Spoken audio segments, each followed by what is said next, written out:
Salut et bienvenue dans cette vidéo consacrée à apprendre à créer des pages dans WordPress. Alors dans WordPress, on distingue les articles des pages qui constituent deux façons différentes de présenter du contenu sur votre site. Par défaut, les articles sont publiés au sein de WordPress par date de publication, de la date la plus récente à la date la plus ancienne. Les pages sont des informations statiques qui ne varient pas selon la date utile, par exemple pour insérer une page à propos afin de présenter votre site, un CV, un formulaire de contact, un portfolio, etc. Passons maintenant à la procédure de création d'une page.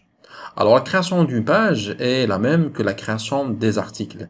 Donc, depuis le back-office et dans le menu latéral, donc, on clique sur Page, donc à ce menu qui s'affiche. Ensuite, on clique sur Ajouter. Alors, ici, vous remarquez que l'écran est le même que l'écran de la création d'un nouvel article. Donc, dans la zone titre, donc ici, on tape le titre de la page. Et ici, dans la zone contenu, donc, il faut insérer un contenu.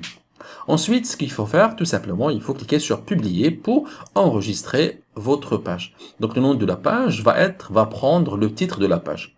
Donc, notre page maintenant est publiée. Maintenant, il suffit de faire prévisualiser les modifications.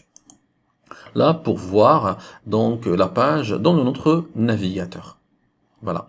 Alors maintenant, passons à la procédure pour modifier et supprimer une page. Alors, qu'est-ce qu'il faut faire? Donc, la même chose, il faut aller vers le menu à gauche de votre back-office, donc cliquez sur Page. Alors, dans la partie à droite, il y a un tableau qui affiche la liste des pages déjà créées. Donc, il suffit de pointer sur la page que vous voulez modifier ou bien supprimer, par exemple la page 2, et vous avez les options modifier. Là, c'est pour modifier la page. Modification rapide, c'est pour modifier quelques informations de la page. Par exemple, il y a ici donc le titre, l'identifiant, la date, si on veut autoriser des commentaires, l'état de publication, etc.